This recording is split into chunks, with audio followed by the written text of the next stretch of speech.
hata kama ni polisi. So kabla nijue madhe yangu amepigwa risasi, hiyo time nilipiga huyo jamaa chupa, madhe yangu alinirudisha ndani. Na mimi nikarudi tena nikamrudisha. Sasa hiyo alikuwa mlevi. Sasa yeye hata sasa tumeachana na wakora, si wenyewe sasa ndio tunasaidiana. Tunataka madhe yangu aingie na yeye hataki kuniona nje. Juu hatuwezi ingia sisi wote. Juu kuna huyu jamaa ako hapa hivi kwa gate, huyu mwenye ako na AK yako. Sasa mimi niko rada huyu AK na madhe yangu bado amekuwa kama na huyu mwenye nimepiga chu. Sasa huyu amemgrab hizi mikono, ndio sasa akaona madhe yangu ameshika sana hii mkono wake, akatoa tena risasi akampiga hii side mguu, akampiga risasi 3. Nikarudisha tena madhe yangu ndani kuvuruta hivi gate. Madhe yangu ndio akafungua gate. Huyo jamaa ndiye akakuja akitaka kunipiga risasi, nikamisi ikapita ikapiga ukuta. Sasa hiyo time nimeingia kwenda kufunga. Sasa hiyo time alipiga risasi, sijui venye iliingia kwa hii mkono, iliingiaga hapa ikatokea hapa juu ya mshipa. Sasa hii ndio iliingiaga kwa kichwa, na ndio madhe yangu survive nayo mpaka sasa. Lakini mimi naambia God ni asante. Hiyo time yote nimepitia through, nimeiba, nimefanya nini ndio bro yangu asome, ndio tusiwe kula shida. Mimi nimelelewa hadi na baba wa kambo, lakini vile tu nimeona mpaka ilikuwa inabidingi saa nyingine nauza vitu zake za nyumba ndio tukule. Jisa inafika time mpaka afike kama hajakuja kwa hiyo nyumba hatuwezi pika. Designer hadi ananitreat juu anaona mimi ni rude boy, lakini ile designer atafuta food, yeye afurahi, yeye anataka tu akuwe ndio baba hiyo nyumba. So mimi nilikuwa naona huyo buda alikuwa anatupenda, alikuwa anapenda mama yake. So ilifikaga time hadi nikatoka nikahepa. Sasa mimi nilikuwa naenda hii center inaitwa Maisha Poa.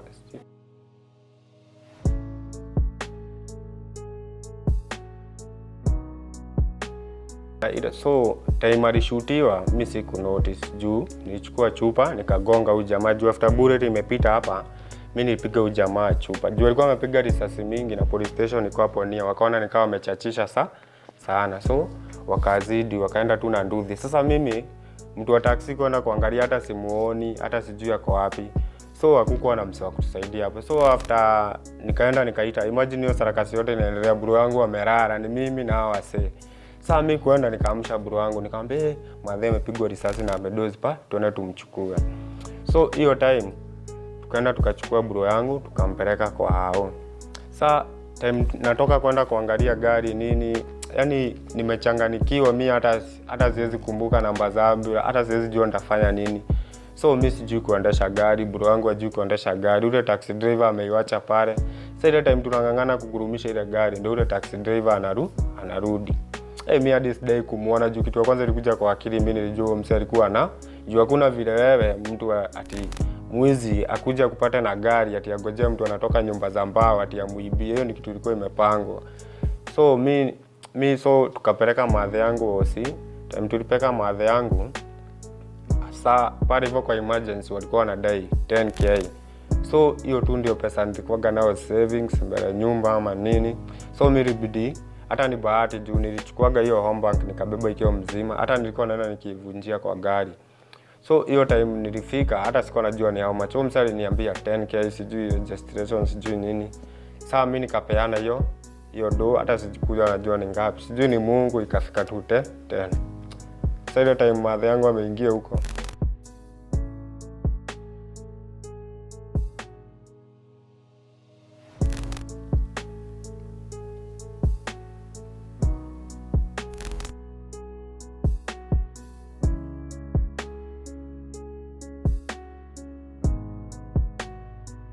Hii passion ya scripting ilianza from nikiwa class 6 mambo ya music, but siko najua mimi naweza kuwa storyteller. Mimi kwa story mimi ni mfiti. So from there, from 2015 nimekuwa nikiandika outline na movie idea zinaweza toa mpaka ikafika mahali mimi nimefanya kina, nimekuwa kina Maisha Magic extra for 5 years. Lakini so juu ya matumizi mingi ile do ya kina extra 1k ingeweza kunilipia hao, ilipia hao ya madhe, ni feed, bado transport inataka. So huko kina nikaona the best way kuna huyu mwenye huitwa Boni main character, nikamuuliza kama anaweza nipea wera nimscriptie movie ili nimwandikie bure, but at least anaweza andika kitu po. But hiyo time hiyo time nilikuwa nasomea YouTube, nilikuwa nimemaliza 1 year nikisomea YouTube. So ndio nikabonia kaniambia lazima uende usomee ukuwe na cert. So ikafika mahali join Kenya Content Creators. Nikaenda ya kwanza ilikuwa CFK, nikaenda ya pili ilikuwa Op Center ya German King series, ilikuwa ya casting. So hizo connections zikakaa hivyo mpaka nikaanza kuadiwa kwa magroup za audition. So kuna hii group tulipatana nao Kibira, tukaform, tukasimamiwa na Kenya Film hiyo siku ilikuwa Kenya Content Creator. So tukatoa hii shoot inaitwa On Reef. So sometimes hiyo movie at least ndio inakuwa kama monologue, ndio nilianzaga nao kuscript, ndio ilikuwa movie yangu ya kwanza kuscript. So from there tukapewagwa cert juu ya venye tulifanya fiti. Watu wa scripting walipewa cert kivyao au wengine cert. So from there nikaona nitafuta job ya scripting. Sasa nimetafuta job nini mpaka nimechoka. Acting bado nimefanya fiti, mimi acting nakuaga sawa, mimi napenda kamera mbaya. So sasa mali nimefika, nimekuwa nikifanya fundraising. Si ati juu nataka. Hii fundraising si ati ni ya kitu kingine. Nilikuwa nataka kuanza production yangu ya movie, nilikuwa najiscriptia movie. Mimi mwenyewe nazitoa. At least mahali nitaando iweze kusimamia hata nikisave, hata kama itaweza kusimamia madhe yangu therapy, iweze kutembea tena juu sasa hiyo huko ameparalyze. Juu sasa ile risasi yako na risasi 6, moja kwa kichwa, hizi zingine 3 hii side, 2 hii side. Sasa hiyo powder bado umwagika. Sasa hiyo powder inatuma mguu inavura design hizi tembea. Sasa mambo ikifika tu ni mambo ya serikali. Sasa koti ikisema wako innocent, so ilibidi tu umekubali. So nikaona Jumadhe yangu akili yake itaitoka hapo. Juu bado hiyo time alishutio sizi yangu Rustborn, rest in peace. Hiyo time alikuwa na stroke, kuna dawa yeye alikuwa ameza. So hiyo time angeweza kumeza. So mimi niko ICU daily for 1 year, anaenda kushughulikia madhe yangu. So mimi nikirudi home nilikuta sizi yangu amepass. Juu kuna mtu wa kumwangalia anampea da. So for now mimi niko nafanya fundraising. Kwa hiyo movie nimescript inaitwa Life in Kawangware. At least it's a true story. Venye madhe yangu alipigwa risasi hadi nikafika mahali nikafanya revenge. Nikapatana na maboy wakajaribu kunikimbiza mpaka madhe yangu ikafika tu mahali tukaamua tu kama wanataka kutuua tu watu mpaka ikafikaga kotini, kesi ikatupiliwa. Sasa mimi najaribu my best instead my mama appeal. Wacha tu nipige hii film. Juu unajua film iko na do na itanilipa, niko 100%, mimi niko kwa scripting. So after hii my movie, so najua nitakuwa na do poa za kusimamia madhe yangu atolewe risasi. At least hata kama ni kumweka life poa, hiyo tu ndio dream yangu.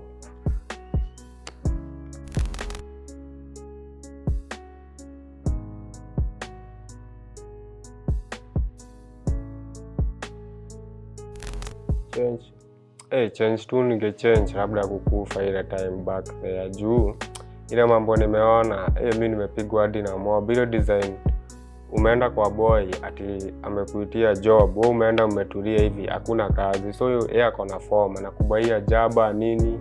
Sasa mnakaa tu mnashikisha huo mori, ujui mali ametoa do. Huko ni kwa hood wasa utafuta do na kila nji. So ilifika gadi time, kuna hii story sijui kama umesikia, kuna hii story mavijana 7 waliuli wangu walikuwa kwa maisha poa center.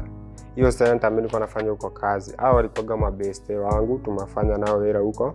So mwenyewe center alikuwa anatupea kazi ya kuosha mob. Sasa mavijana ilifika time wanaendaga kuiba usiku. Sasa unajua center inawalipiaga nyumba na inawapea mattress. From there nyinyi mnajitafutia chakula nani. Lakini center haijawanyima food. Unaweza kunywa chai, uoge huko, upewe sabuni. Na kwanza once umepata hiyo advantage ati umelipiwa nyumba na wewe msewa huko saa. Sasa hiyo time nilikuwa nimepa madheju ya baba wa kambo. Nilikuwa nimeshifting home nikaenda kujitafutia maisha. So nikakuwa street boy for 3 years. Nimekuwa chokosh. Bado naenda OE. Naenda na kuta bro yangu na sibink na mpea do na napeleka unga nini.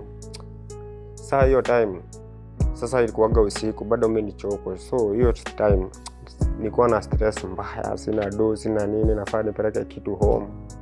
Sasa nikaona nikute haya maboy ni watokea kwa at least nikae huko, stress shakani kuniashia waniashie, kani kunitolea form. Sile time naenda kwa haya maboy wenye nakwambia sasa story venye waliuliwa.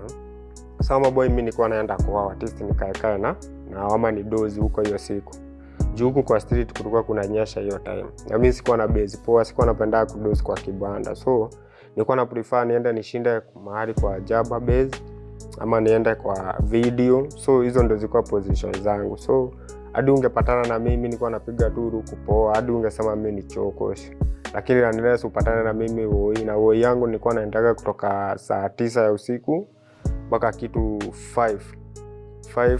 Ikifika 5 narudi base yangu, nachagua plastic naweka kando, chuma naweka kando. So from there nienda niuze, nienda nipelekee madhedu. So hiyo day hakuna kitu hata nilikuwa nimeokota. Sasa nilikuwa natupa tu time, ikifika masaa niende tu mahali nitaenda tu nikae tu at least nitupe masaa. Hiyo siku nisahau, kesho niamkie ndio nitafutie madhe na bro. Sasa mimi nimeenda time naenda kwa niko kwa barabara naenda kwa mabeste. Sasa nikapatana na mori wangu mwingine, tulikuwa tuna dozi naye kwa street, anaitwa Star.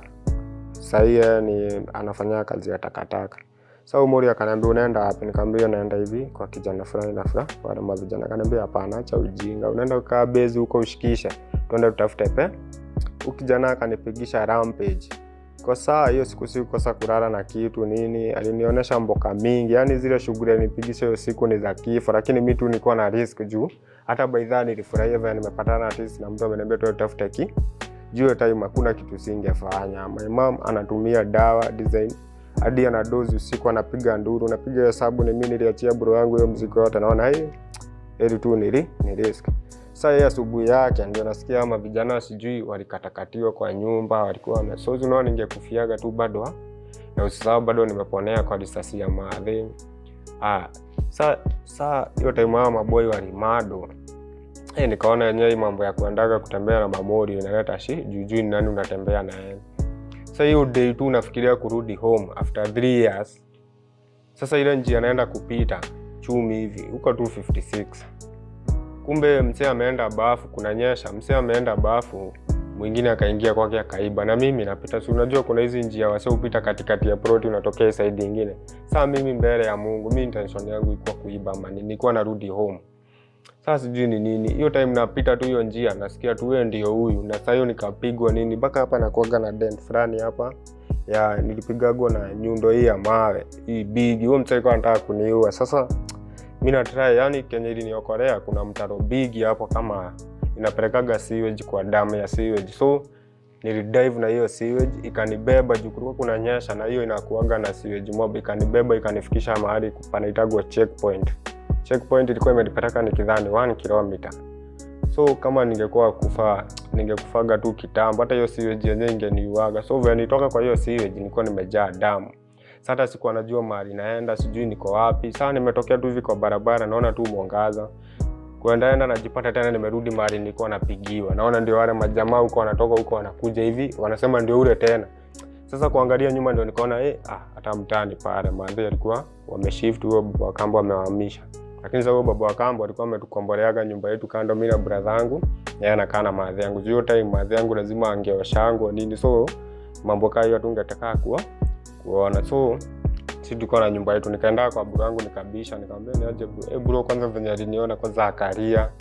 Hadi akashindwa atafanya nini, nikaingia. Nikamwambia usiambia maadhi. Sasa hiyo nimepigwa, kichwa inakaa nikaita explode juu.